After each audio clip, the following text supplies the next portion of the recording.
Nous sommes toujours en deuil, mesdames et messieurs. Nous sommes toujours en deuil. C'est pour ça que je suis sans boucle, sans rien, parce que nous allons enterrer cette semaine notre collègue Alpha Moukadi. Comme vous le savez, elle a perdu la vie au début de ce mois. Elle sera, en tout cas, la dépouille mortelle sortira le vendredi, ce vendredi 19 mai, et elle sera enterrée ce 20 mai. Et la dépouille sera exposée vers l'Imété, première rue, je n'ai pas le nom de la salle. Et j'espère vraiment que toute la famille journalistique viendra nombreuse, en tout cas, rendre un dernier hommage à cette grande dame qui nous a quittés. Voilà, Alpha, toujours dans nos cœurs. Merci en tout cas pour ta présence dans nos vies et merci à l'Éternel qui donne et qui reprend. Rendez-vous donc au prix ce vendredi 19 mai pour rendre un hommage à cette grande dame qui nous a laissé une très belle fille et j'espère que cette fille aura et verra en nous ses parents. Voilà, mesdames et messieurs, nous allons parler aujourd'hui, nous sommes le 17 mai, on ne peut ne pas en parler, c'est les 20 ans de l'AF, comment dire, pas de l'AFDEL, mais si, comment m'exprimer, Ambroise, de la libération, je ne sais pas moi, au changement de régime, ou le fait que ça fait 20 ans que Mobutu est parti, est tombé. Voilà, nous allons essayer d'en savoir un peu plus les retombées, qu'est-ce que nous avons changé, qu'est-ce que nous avons gagné, qu'est-ce que nous avons appris 20 ans sans Mobutu. Et nous allons parler évidemment de l'investiture du gouvernement en Tchibala, comme vous l'avez vu ce mardi à l'Assemblée nationale. Il y a eu beaucoup de cris, beaucoup de chahuts avant en tout cas son discours, mais bon, ça s'est passé et il a été investi, donc nous allons essayer de décortiquer tant soit peu son discours, mais je sais déjà que Thierry Bongo m'a soufflé à l'oreille, ce n'est qu'un chapelet d'intention, et bien voilà, j'espère vraiment que ce chapelet d'intention sera en tout cas muet en action, hein, nous l'espérons, et parce que comme nous le savons, nous sommes porte-parole de cette population. La population, comme l'a dit un député que nous avons suivi, en a marre des discours, permettez l'expression. Edmond Izouba, 20 ans déjà que le maréchal est parti. La toute première question, hein, j'aimerais bien savoir, parce que beaucoup des radios périphériques, des télés étrangères ont consacré quand même des émissions à ces 20 ans. Alors pour vous, 20 ans sans Mobutu égale 20 ans avec Mobutu? L'histoire de Mobutu a commencé quelque part. Vous avez un président qui accède au pouvoir par la voie des armes. En 65, en 65, Mobutu a pris le pouvoir par un coup d'État, par un coup de force. Et du coup, vous avez vu des réformes qu'il y a eu. Mobutu a déjà essayé de faire un coup d'État en 60, hein, il faut le dire. Hein. Tout à fait, avant la mort de Patrice Lumumba, on l'accuserait même de vouloir, d'avoir planifié sa mort, l'exécution de Patrice Lumumba. Donc, comme l'un des généraux de l'époque, du président, colonel plutôt, mais il a été élevé au rang de généraux par le président lui-même, Joseph Kasavubu. Donc, il a pris le pouvoir par les armes, il a dirigé comme il le fallait. Nous avons connu aussi les moments de turbulence, les moments des agitations de ce pouvoir quand vous avez la lettre de 52 pages, de 13 parlementaires. En toile de fond, Etienne Tshisekedi qui quitte le MPR et qui brandit les spectres de la rue à Mobutu, ça le fait peur avec une économie déjà vacillante et Mobutu était prêt à tout céder. Il a pleuré en 1990, Mobutu est parti par une petite fenêtre et ses ministres ont pu prendre fuite à travers des canaux des bords, je ne sais pas, d'autres ils ont escaladé des murs, d'autres ont resté pendant plus de 2 mois dans de caves. Donc c'était des situations tout à fait catastrophiques que nous ne voulons plus revivre dans notre histoire parce que ce n'était pas du tout appréciable. Nous avons l'impression de revivre la même chose. Vous savez, Mouzé Laurent Désiré Kabila est entré dans ce pays dans l'idée de vouloir rendre le pays vraiment indépendant dans la continuation de Patrice Emery Lumumba, presque la même lutte, vous savez ce qu'il a fait. Malheureusement, ça ne lui a pas souri. Le président a tourné pratiquement le dos à la population congolaise pour n'avoir pas eu un bon projet. Les effets que nous vivons actuellement ne nous éloignent pas des situations d'il y a 20 ans, d'il y a 10 ans, voire même 50 ans. Vous avez un président de la République qui entre au pouvoir, qui accède après un dialogue de Sun City il accède quand même par le voie de vote des urnes. Il arrive au pouvoir pendant qu'on attendait mieux faire. On n'enregistrait pas encore le développement parce qu'on espérait qu'après le départ de Mobutu, vivre ces développements à travers le président qui viendront. On n'en a pas vécu en tout cas, malgré les promesses, malgré les discours. Nous avons patiné sur place. Nous n'avons pas séjour de route à caractère agricole, plutôt pendant que c'est depuis 1960 ou soit 70 qu'on a commencé à parler de ces genres de routes. On n'y a jamais pensé, on n'a jamais construit. Vous avez également plusieurs autres projets au niveau de l'intérieur qui aujourd'hui rendent nos provinces vraiment par terre. Donc nous avons sur le plan social presque les mêmes conditions de vie, et d'ailleurs beaucoup regretteraient, préféreraient vivre les conditions, dans les conditions d'attente. Et vous avez dans la situation politique catégoriquement le dialogue de la conférence nationale souveraine dirigée par l'église catholique, et vous avez le dialogue de la CNCO actuellement. L'histoire se répète. Vous avez Mobutu, il choisit Birindoa à la place, il choisit Ngunza à la place, et voilà, l'histoire se répète. Vous avez vu, et vous l'avez dit dans vos titres, comment s'est passé aujourd'hui l'investiture d'un Premier ministre, d'un gouvernement d'union nationale, d'un gouvernement de la transition, où on ne devrait pas assister à aucune résistance possible. Où vous avez les acteurs politiques sur base d'un compromis, ils se sont dit oui, nous travaillons, nous collaborons, mais voilà que en président de la République, il prend tout à fait des dérives dictatoriales, il accepte de faire ce qui bon lui semble. Donc, je suis en train de vivre dans les similitudes de la situation je dirais même des 1990 n'est pas vraiment assez différente de ce que nous vivons aujourd'hui. Thierry Bongo, aujourd'hui, moi j'ai lu sur Twitter, beaucoup de gens sont en train de dire que non, aujourd'hui, les anciens caciques, ceux qu'on a fait payer à l'époque le départ de Mobutu, sont aujourd'hui aussi en train de faire payer à Kabila le départ de Mobutu. Les caciques aujourd'hui sont en train de prendre leur revanche sur Kabila. Est-ce une mauvaise lecture, une lecture biaisée de la chose? Parce qu'aujourd'hui, qu'on le veuille ou pas, Kabila est entouré d'anciens moboutistes de renom. Peut-être je peux me permettre de citer les noms, des Atundu, les Kengo Adondo, les Tambwe Mamba, ils sont nombreux qui ont travaillé avec Mobutu. Est-ce qu'ils sont aujourd'hui en train de faire payer à Kabila le départ de Mobutu en 97? Je ne crois pas qu'on devrait aborder la question sur cet angle-là. Dans le sens que ces personnes qui travaillent aujourd'hui auprès du président de la République, Joseph Kabila, sont des acteurs politiques d'une certaine carrure, qui sont réputés pour avoir connu la politique de ce pays depuis une certaine époque, et au regard de l'histoire qu'ils portent en eux, ne pouvaient pas disparaître de la sorte. Je crois que la RDC a plus à gagner dans une logique de continuité, dans une logique de pas à pas, en gardant toujours le rétroviseur.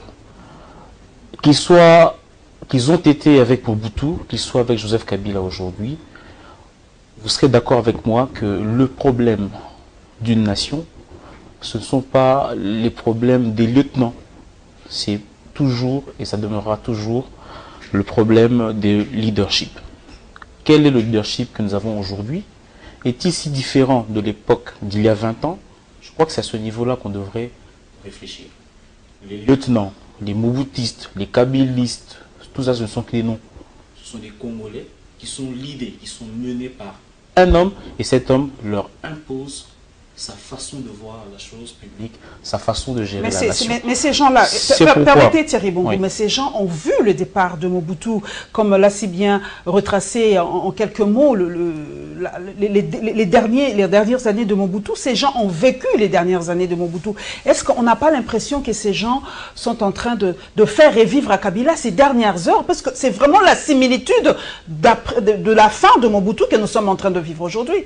Est-ce qu'ils n'en parlent pas à Kabila? Je crois que Joseph Kabila n'ignore pas l'histoire de ce pays. Je crois que Joseph Kabila a suffisamment de jugeote pour voir la bonne voie à suivre. S'il suit cette voie sur base justement d'une mauvaise influence qui puisse être motivée par une soif de vengeance, c'est que lui a accepté que ça soit ainsi. Et je crois que s'il fait ce choix-là, il en restera responsable.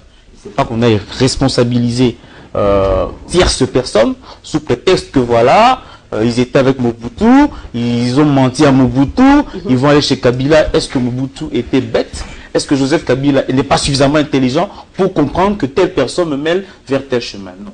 Je crois que le problème actuel, nous le vivons parce que, au-delà de toute chose, le leadership en Afrique est très mal conçu.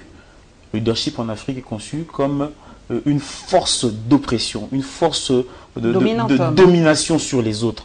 Et dès lors qu'on a encore cet esprit qui plus est bantou, traditionnel, du chef qui règne au-dessus des sujets, on ne pourra pas évoluer. Je me souviens encore du discours du chef de l'État à Jeune Afrique qui disait qu'il ne se représentera pas au-delà de 2016. Le pouvoir use. Cette phrase m'a beaucoup interpellé. Pourquoi Kabila, il a passé cette interview à Jeune Afrique. Oui. Pourquoi aujourd'hui, beaucoup de gens parlent plus du mal de Mobutu que du bien qu'il a fait à cette nation?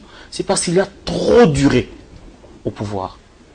Le bien fait a été effacé par la durée et par le mal commis après, justement, cette période de bienfait. Et donc, aujourd'hui, la leçon première à retenir, c'est que le pouvoir use. Et je pensais que le chef de l'État était suffisamment lucide parce qu'à l'époque, déjà, il le disait à Jeune Afrique. Aujourd'hui, s'il écoute les chants de sirènes de ces personnes qui lui fait croire qu'il peut encore demeurer, perdurer au pouvoir contre vents et marées, contre population volontaire ou pas, je crois que lui-même, dans sa lucidité, un moment va comprendre que ça ne sera pas ça. Et j'aimerais juste ajouter ceci. Je vous en prie.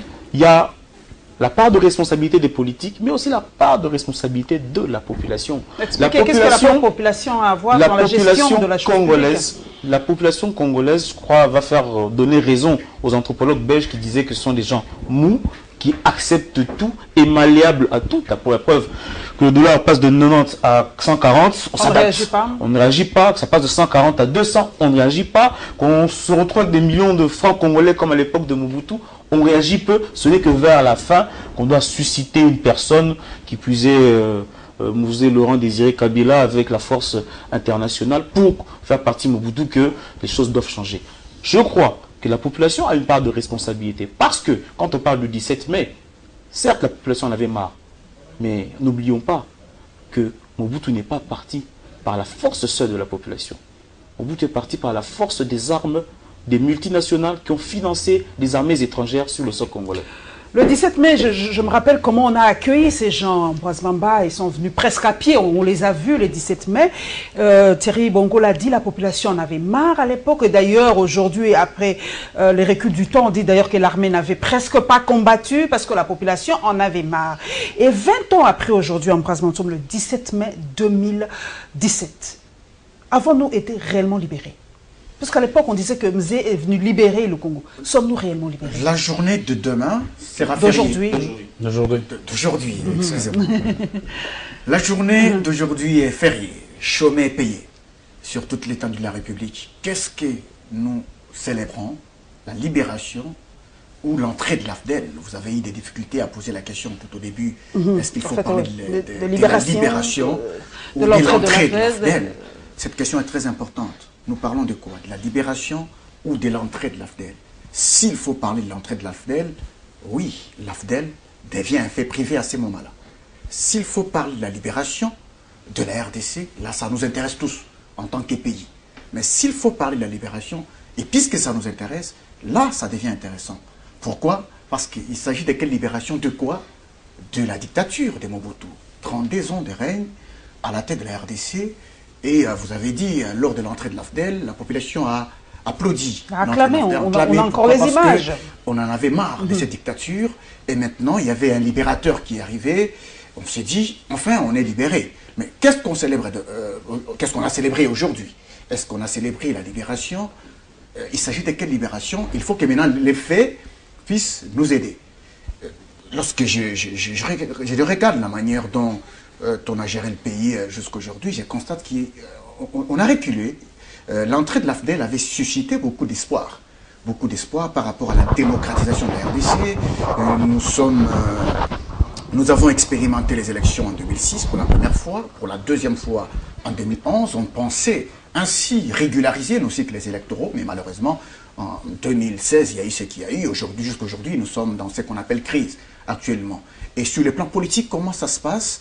Je constate que pendant la transition, par exemple, parce que le chef de l'État, Joseph Kabila, était toujours là, pendant la transition, il y avait des manifestations publiques, même si c'était réprimé. Il y avait des manifestations publiques. Après la transition, en 2006, il y a eu des manifestations publiques, il y avait des marches. Je me rappelle de Jeudi Saint, de l'UDPS, pendant que Jacques Chabani était à la tête de ce parti comme secrétaire général. Il organisait chaque jeudi des sit-ins devant la CENI. On autorisait, mais aujourd'hui, il n'y a plus de manifestations publiques qui sont autorisées, surtout des partis politiques de l'opposition. C'est un recul du point de vue de la démocratie. Et ça prend des allures totalitaires à ce moment-là. Et quand ça prend des allures totalitaires, est-ce qu'on va parler de la libération? Je suis en difficulté de dire qu'on peut parler de libération à ce moment-là, parce que les totalitarismes reviennent en force à ce moment-là. Vous avez appris ce qui s'est passé à l'UDPS dernièrement avec la fermeture du siège. Les gens ont été, entre guillemets, séquestrés là-dedans. Et est-ce que c'est des attitudes à encourager? J'ai dit non. Vous rappelez, vous avez posé une question ici de savoir si les caciques ou bien les lieutenants de Mobutu sont en train de faire payer à Joseph Kabila. Ils sont en train de lui faire payer quoi? De lui faire payer le fait qu'il est le fils de celui qui avait chassé Mobutu. Exactement, c'est la question que l'on se pose. De lui faire payer le fait qu'il est le fils de celui qui avait humilié Mobutu. Mais ils sont avec lui aujourd'hui. Ils sont à la mangeoire. Mais alors, lui faire payer, ça signifie quoi? Est-ce qu'il voudrait aussi que Joseph Kabila quitte de la même façon? Quitte de la même façon pour qu'il soit humilié. Porte, comme l'a dit Edmond Izouba. Pour qu'il soit humilié de la même façon, c'est là que je dis, le chef de l'État doit ouvrir les yeux. Il doit ouvrir les yeux, il est bon. Est-ce que ces gens-là ne vont pas le mettre devant un même sort que celui de Mobutu? Rappelez-vous, dernièrement, il y avait un titre à Jeune Afrique, Kabila égale Mobutu Laït. Vous savez les tollés que cela a suscité. Le ministre Lambert Mende avait organisé une conférence de presse à ce moment-là. Donc, Mobutu, c'est une mauvaise image. On ne peut pas accepter qu'on porte l'image de Mobutu. Parce que la manière dont il est parti, on ne pouvait pas accepter. Et à cette époque, le ministre Lambert Mende a réagi. On ne peut pas dire que Joseph Kabila est égal à Mobutu. Donc, c'est un petit Mobutu, en quelque sorte, un dictateur.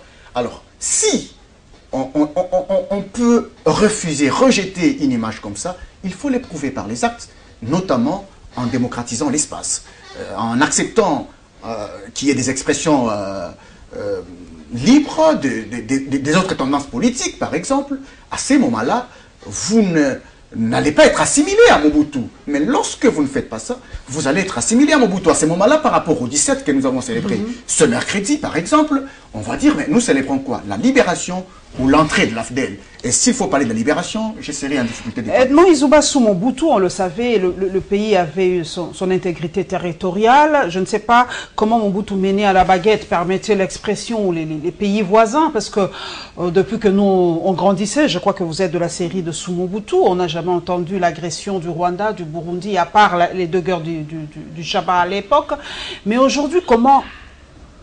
Comprenez-vous qu'il y a eu, un député l'a dit d'ailleurs lors de ce discours, deux guerres, deux pays voisins se battre en pleine ville de Kisangani. Aujourd'hui, on lit des choses, on se pose la question, moi je lis beaucoup, on dit par exemple que toutes nos communications sont décryptées à Kigali, tout ce que nous payons part à Kigali. On se demande aujourd'hui, est-ce que la RDC existe-t-elle comme nation aujourd'hui, où nous dépendons aujourd'hui vraiment des pays voisins? Voilà, c'est... Vu aussi la dernière tournée de Cheikh Kitundu au Soudan et partout ailleurs pour chercher, on nous a dit, des appuis, on ne sait pas. Alors, tout ce que je remarque dans ce qui se passe pendant le règne de Kabila, Joseph, le fils, c'est que il y avait au départ, vraiment, j'ai constaté qu'il y avait une volonté d'avancer, de pousser le pays vers sa démocratisation, de permettre à ce qu'il y ait liberté d'expression avec cette ouverture. Il faut le reconnaître, dans le domaine des médias, il y avait aussi la possibilité d'accroître le nombre de partis politiques, bien qu'il existerait ou pas, peu importe du contenu, mais la forme au moins, cela a été respecté. Mais nous devons retenir que la RDC a commencé à enregistrer son premier génocide, c'était en 1998. Avec...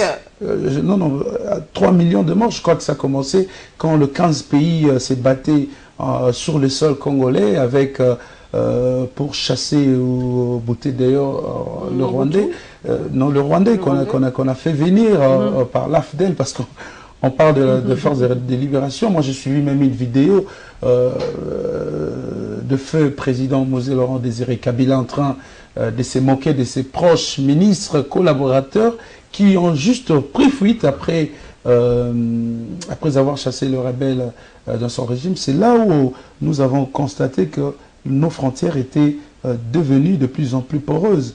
Quand vous avez le Rwanda qui avait son plan, je ne sais pas, on parle de l'accord de l'Émirat, que j'ignore jusqu'à présent, où on devait céder une portion à la population rwandaise, et cela ferait même leurs revendications de chaque jour. Nous apprenons que là-bas, on a fait même des matières scolaires ou académiques dans des universités, c'est enseigné comme ça. Une partie du Rwanda se trouverait en République démocratique du Congo. Vous avez le plan de Rwanda de vouloir ramener son pays vers le Grand Kivu, mais ils ne nous laisseront pas en paix pendant qu'ils savent bien que cet accord-là existe. Moi, j'estime que la RDC veut garder à son niveau les bonnes relations avec les amis, avec le pays frontalier, mais cela ne nous renvoie pas à la monnaie de la pièce. Donc, il faut appliquer la rigueur, il faut commencer par... aussi, oui, mais je suis tout à fait d'accord, mais quand il faut commencer pour la surveillance de nos frontières, après avoir remarqué la fuite de nos richesses naturelles, la fuite de la plupart de nos biens, nos mines, ainsi de suite, il faut avoir une armée forte pour contrôler les frontières, il faut sécuriser sa population pour ne pas se plaindre, parce que le monde d'aujourd'hui se mesure en termes de preuve de force. Si aujourd'hui vous êtes un pays, vous êtes une nation, vous devez commencer par vous conformer par les standards internationaux qui vous obligent d'avoir une armée conséquente. Si aujourd'hui vous avez des héros que vous enterrez, je ne sais pas, de n'importe quelle manière, vous affaiblissez votre armée sans le savoir. Vous avez des militaires que vous n'arrivez pas à bien payer. Vous avez des rations militaires que vous détournez à chaque fois.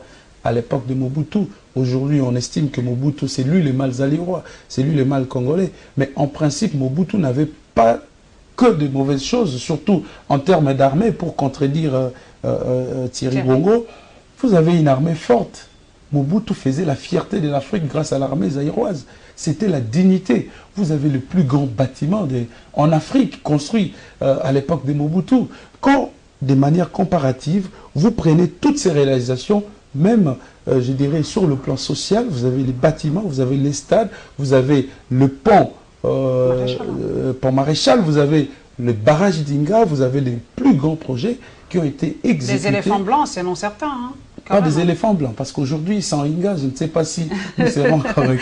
Donc, Mobutu n'est pas le vrai diable, mais par rapport à sa manière de se comporter sur le plan politique, ça lui a créé du gâchis. Il ne faut pas oublier aussi cette diabolisation venue de l'Occident. Oui, diabolisation du pouvoir de Mobutu. Aujourd'hui, nous avons cette image-là. Mais je reproche seulement à ces régimes de n'avoir pas bien organisé ces relations avec le pays frontalier, où vous avez le Rwanda qui vous taquine à chaque fois, où vous avez même des pays qui vous ont causé du tort, qui vous ont causé des dégâts, 3 millions de morts, je l'ai parlé ici, où il y a eu des interventions de différents pays, c'est battu sur le sol congolais, mais malheureusement, au lieu de chercher comment inhiber cette hémorragie des morts, cette situation macabre, ça peut continuer. Aujourd'hui, on parle de plus de 8 millions de morts. Nous parlons de cette population. Aujourd'hui, nous posons la question à cette population, Thierry Bongo. Aujourd'hui, on ne comprend pas comment on regrette Mobutu. Aujourd'hui, il y a des gens qui disent « Ah, ceux qui Mobutu Azalaki, ah, Mobutu Penza, ah, Mobutu... » Comment ce peuple, parce que Mobutu incarne, selon une certaine opinion, le mal zaïrois, comme l'a dit Edmond Izuba, Mobutu nous a conduit à cette perte. C'est à cause de Mobutu que nous en sommes là aujourd'hui. Mobutu a pillé, Mobutu a détruit, Mobutu a fait ceci, Mobutu c'était tout ça. Mais comment aujourd'hui cette population, la même, aujourd'hui, est en train de regretter ce Mobutu? 20 ans après aujourd'hui, c'est ce nom qui ressort souvent, si Mobutu était là. Bon, il faut reconnaître que si la population regrette, c'est parce qu'on ne leur a pas proposé mieux. Il faut aussi reconnaître que la population juge ses dirigeants par rapport au progrès apporté par eux, par rapport à l'amélioration du vécu quotidien apporté par eux. Les bilans, en fait. C'est les actions menées par ces dirigeants qui peuvent leur permettre une certaine bonne ou mauvaise comparaison. Aujourd'hui, si la population regrette Mobutu, ils ne regrettent pas Mobutu totalement, il faut qu'on soit concret. Si on regrette Mobutu, c'est par rapport à une période de la gestion de Mobutu, et je reviens, je n'ai pas dit que Mobutu n'a donné que du mal aux Congolais. À l'époque de Mobutu, il y a eu une période rose. Il y a une période rose où le Zaïre, à l'époque, valait 2 $. Il y a une période rose où les Congolais mangeaient 3 fois par jour. Il y a une période rose où les Congolais savaient aller à l'hôpital, se faire soigner et étudier gratuitement, étudier à de bonnes conditions, où il y avait des crêpes quand même et des bancs dans les écoles. Il y a des infrastructures qui ont existé sous Mobutu, comme l'a cité Edmond. Mais quand il n'y a pas de progression, quand il n'y a pas amélioration, quand il n'y a pas développement des choses par rapport à l'époque, on est toujours, c'est normal que la population puisse regretter une période où elle se sentait bien. Et souvent, vous mettez quand vous promenez dans la capitale, il y a des petits endroits où on met ces vieilles musiques d'antan. Vous voyez les vieux papas là-bas en train de siroter leur verre en pensant à la belle époque. Ils appellent ça la belle époque. Vous imaginez? Donc c'est qu'il y a quand même une période belle dans ce pays sous l'époque de Mobutu. Aujourd'hui, je crois que le grand défaut de la RDC, c'est que on n'a pas su concevoir notre histoire. Vous savez, les Français, ils avancent pourquoi? Parce que ils étudient l'histoire de tous leurs monarques. La France, c'est une longue... Ce sont des siècles de monarchie, ce sont des siècles de grande... Quelques siècles de démocratie. C'était des siècles, des siècles, des siècles. C'est bien plus de temps de dictature, de totalitarisme, de monarchie dans l'histoire française que d'époque de démocratie. La démocratie française, c'est à peine. 1789, ça c'est les États-Unis. La France, on peut dire que c'est après l'époque de Napoléon et tout ça. Déjà le 1800 et quelques, qu'ils ont commencé à tâtonner dans un système qui tendait vers la démocratie. Ils ont vécu des longs moments de totalitarisme. Mais la période, justement, d'absence de droits de l'homme, de démocratie, est bien plus longue que la période actuelle qu'ils vivent. Ce n'est à peine que, je crois, à peine 1 siècle et demi, on peut le dire. Mais l'histoire de France, ça date de bien longtemps. Mais ils n'oublient pas cette période-là. Un bon prétexte pour les Africains. Hein. Voilà, j'allais en arriver d'ailleurs. On ne refait pas l'histoire parce que 1789, c'est derrière nous. Et les Africains existaient en 1789. Le problème que j'évoque ici, c'est le fait que nous ne tirons pas les leçons. Nous ne les apprenons pas, nous ne les inculquons pas. Nos enfants ne savent pas ce qui s'est passé en RDC, au Zaïre, en 1789. Pendant que les Américains parlaient de démocratie, où étions-nous? Pendant que, voilà, les Français se libéraient à la Bastille et compagnie, où étions-nous? Notre propre histoire à nous, notre propre parcours est galvaudé. Est-ce qu'aujourd'hui, on peut sortir un historien qui peut nous raconter avec date, preuve, détail total, la période de 1900 à 2017 aujourd'hui? Écrit, homologué, qu'on le fasse étudier à nos enfants, au lieu qu'ils apprennent l'histoire de la France, de la Belgique, de Diego. Non, ils doivent apprendre l'histoire de leur pays. C'est à partir de ça qu'on peut tirer les leçons à venir. Si j'évoque cet aspect, c'est parce que on a tendance avec nos régimes de faire 2 pas en avant et 3 pas en arrière. On veut toujours, tous les dirigeants qui viennent, veulent toujours effacer les traces de leurs prédécesseurs. C'est une erreur. C'est pas bon. On apprend toujours de nos erreurs. On n'évolue que par rapport aux fautes que nous avons faites. On devrait apprendre ce que Mobutu a fait de mal, pour ne pas l'effacer, pour ne pas le refaire. Mais j'ai l'impression aujourd'hui que nous sommes pratiquement dans la même logique qu'à l'époque de Mobutu. Et peut-être pire. On a bien commencé. On a fait les élections en 2006. On a fait les élections en 2011, permettez-moi ce ton, mais on a l'impression qu'on ne veut plus d'élections. On a entendu même dire certaines personnes, certains acteurs politiques qui disent que les élections n'apporteront pas le développement. Le développement et les élections sont 2 choses différentes. On a dit qu'il faudrait qu'on ait une démocratie à la congolaise. C'est quoi ce concept? Qu'on nous définisse tout ça. Tout ça pourquoi? Parce que les Congolais veulent faire fi de leur passé.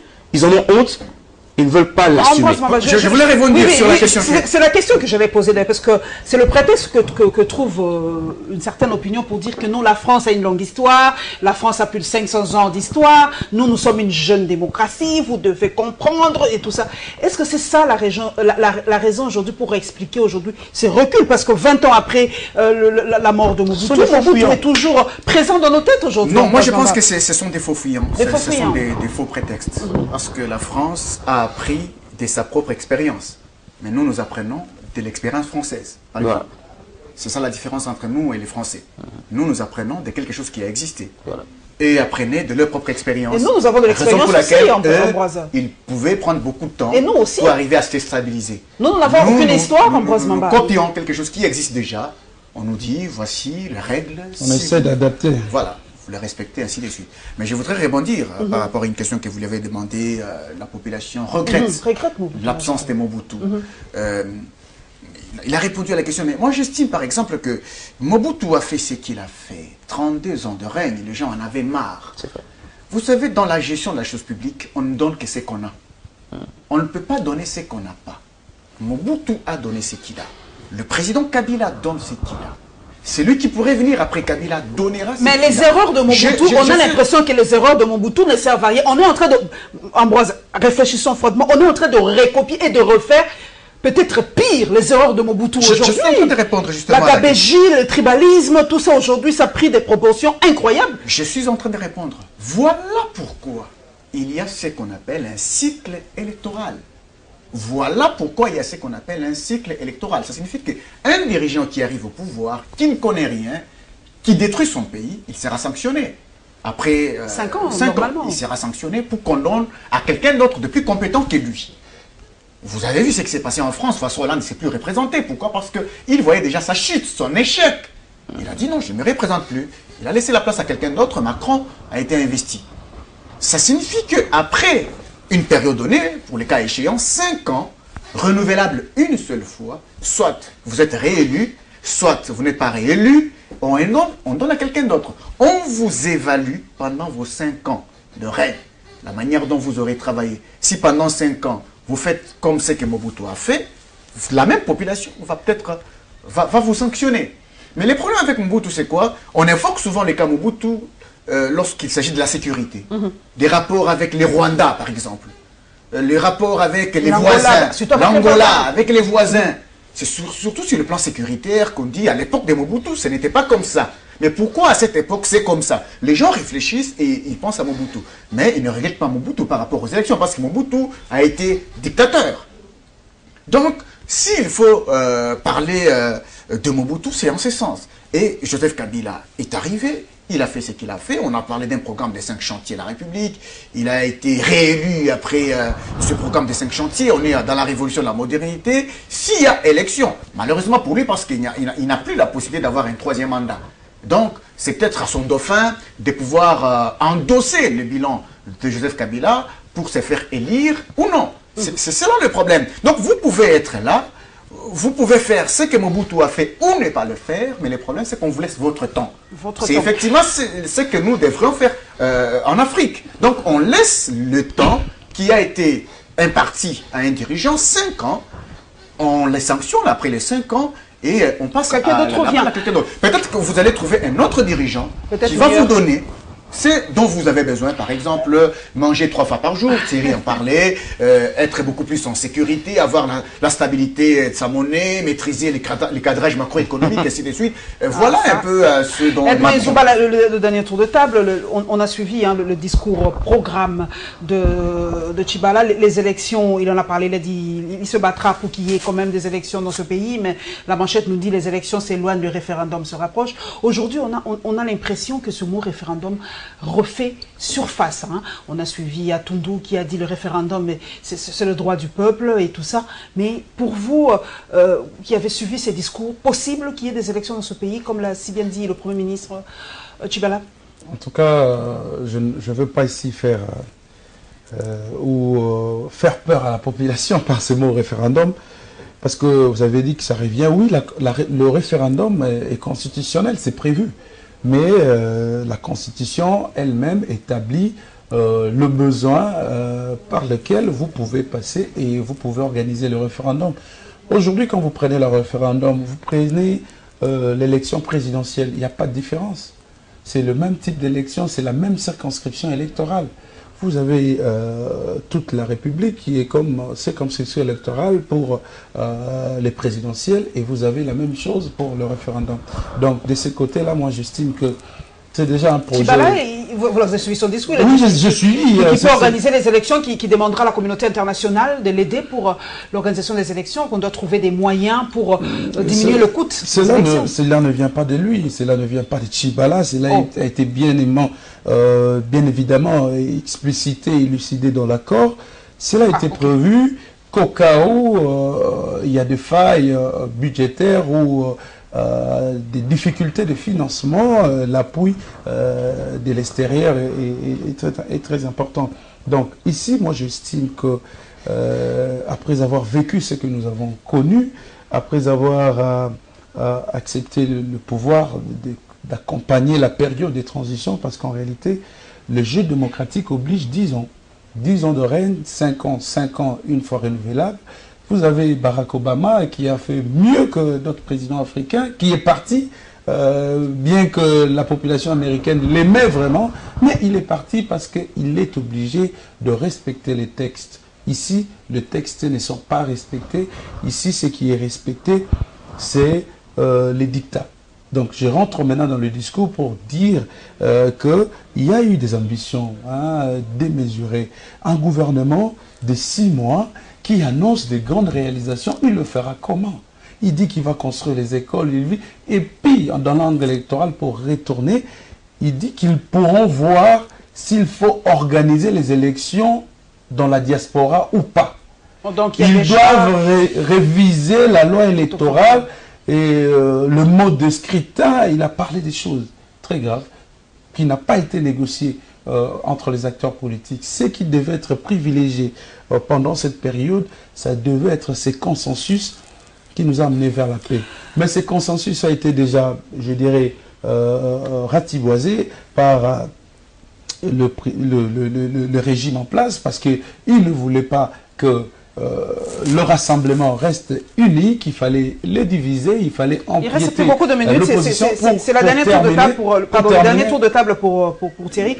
Thierry, vous avez suivi aussi ces discours de Bruno Tchibala.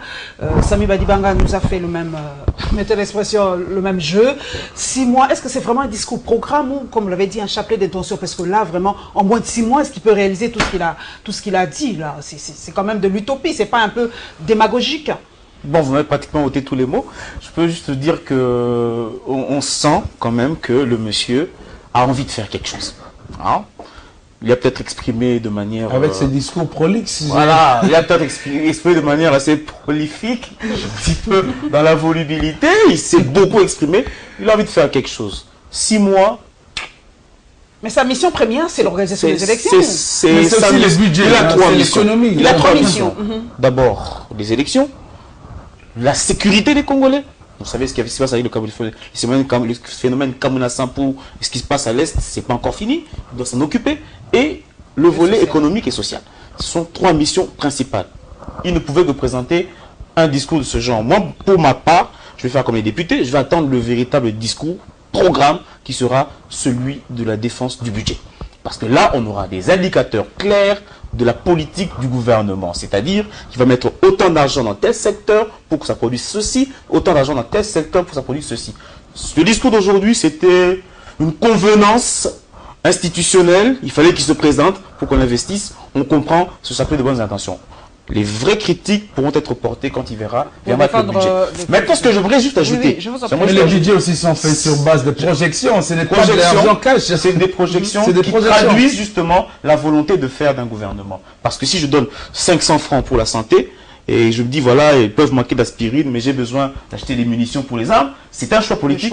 C'est un choix politique qui doit être fait par les politiciens à travers le budget. J'aimerais juste ajouter en disant ceci. Bruno Tchibala est un ministre de circonstances. Hein? C'est un premier ministre de circonstances. Premier ministre de circonstances, c'est parce que les discussions ne pouvaient pas perdurer. Le consensus du 31 décembre il a été manifestement clair qu'une frange de la classe politique n'en voulait plus, bien qu'on ne le dit pas clairement, on le sent qu'il n'en voulait plus, et on peut parler de consensus que si les partis en conflit convergent justement, c'est ça le consensus, la convergent dans la même idée, et il n'y a pas justement maintenant convergence dans ces idées-là à l'heure actuelle. Et c'est ce qui justifie le revirement actuel. La manière dont ça a été fait, on va continuer à en parler des mois et des mois, ça ne changera rien. Mais Tchibala est là, il représente un autre consensus avec d'autres personnes, et c'est ce qu'on devrait dire aux Congolais. Ce n'est plus le même consensus du 31 décembre, on doit l'assumer, c'est un autre consensus qui a été signé au Palais du Peuple, et Tchibala doit mener ses missions, les mêmes missions qui sont un autre consensus, comme l'a dit Thierry, un autre consensus signé par d'autres Congolais, mais ce sont des Congolais. A-t-il des chances, vu ce discours vraiment chapelet, moi je dis vraiment... Paulette, pour bien comprendre Tchibala, à mon avis, il faut dissocier les aspects politiques des aspects techniques. Wow, c'est un peu difficile. Là. Pour bien comprendre Tchibala, si nous prenons les aspects politiques, nous allons nous dire que nous sommes déjà dans le glissement. Nous avions un ultimatum constitutionnel qui consistait à respecter la date du 19 décembre 2016. Nous y sommes depuis Badi Bangladesh. Ça n'a pas changé. Et par rapport aux aspects politiques, nous sommes arrivés à un dialogue. Nous sommes là où nous sommes, mais nous sommes déjà en plein glissement. Vous parlez des 6 mois. C'est par rapport à quoi? Vous faites allusion à un accord. Les élections, normalement, devront se tenir, en mais décembre si 2017. vous faites bien vos statistiques, votre calcul, vous allez trouver que cet accord a été signé le 31 décembre 2016 avec une idée que ça pourrait être mis en œuvre quelques jours après. Et en une année, permettre à un gouvernement d'organiser les élections. Mais par rapport aux aspects techniques, c'est difficile que Bruno organise les élections en 6 mois et puisse trouver tout l'argent qu'il y a parce que le pays est dans une situation économique chaotique. Donc, il faut faire la part des choses pour comprendre Bruno Tchibala. Donc, son discours, sur le plan politique, passe. Mais sur le plan technique, il ne passe pas. Sur le plan politique... Mais je peux t'interrompre en disant ceci, que sur le plan technique, c'est là justement où tu vas comprendre que la plupart des réflexions des politiques aujourd'hui s'apesantissent sur les nouveaux modes de scrutin pour permettre justement l'organisation des élections. Pour diminuer le coût. Diminuer le coût peut-être pas, mais permettre l'organisation des élections à bonne date. Parce qu'on a peu de temps, c'est compressé, on veut absolument avoir ces élections. Il y a une pression internationale intense qui veut qu'il ait juste un sursis jusqu'au mois de décembre. Alors, c'était une interruption de 5 minutes. J'aimerais ajouter le débat justement sur les aspects techniques que tu évoques parle de ça. Politiquement, il faut faire le choix de changer la loi électorale, voire emprunter la voie du référendum. Oui, mais il y a aussi un côté qu'il faut évoquer. Bruno Tchibala est sous pression du rassemblement. Le président Kabila est sous pression du rassemblement. Le rassemblement fait pression. Mais il faut faire reculer le rassemblement. Il faut lui dire qu'on va organiser les élections. Voilà pourquoi Bruno Tchibala parle dans ces termes. Que nous allons organiser les élections. Oubliez votre histoire de la primature. Oubliez votre histoire là. Allons vers les élections. Voilà pourquoi on nous prononce un discours. Moi, les élections, ça avance. Mais techniquement, si vous oubliez le rassemblement, vous allez voir que c'est utopique, ça ne va pas. Voilà, nous sommes vraiment à la fin. Nous sommes à la fin, Thierry Bongo. Voilà. Une minute. Oh là là, Edmond, désolé, nous sommes à la fin. C'est ça la télé. Hein. Merci vraiment à vous. Vous étiez au Palais du Peuple. Vous avez suivi religieusement le discours de Bruno Tchibala. Que pouvons-nous faire, sinon nous qui sommes patriotes, que lui souhaiter bonne chance, parce que le pays, c'est notre patrimoine. Nous l'aimons, nous aimons ce pays et nous voulons ce développement. Donc, bon vent à Bruno Tchibala. Et merci à toi, Edmond Izouba de Politico.cd et RTV et KCFO et partout. Le net, c'est Edmond Izouba. Merci à Thierry Bongo, Africa TV et à Ambroise Mamba qui a aujourd'hui une très belle émission face à l'élite. J'espère vraiment que l'élite congolaise jouera vraiment ce rôle-là d'être le train, le train qui pousse, la locomotive qui pousse la population à sortir de ce chaos, parce que c'est pas possible qu'un si beau pays comme la RDC patauge dans cette bouillabaisse, permettez l'expression. Nous nous retrouverons, mesdames et messieurs, avec le même plaisir le mercredi prochain, et bonne continuation pour les journalistes de presse pour le progrès, et rendez-vous en tout cas pris pour le deuil d'Alpha Moukadi le vendredi 19 mai. Au revoir.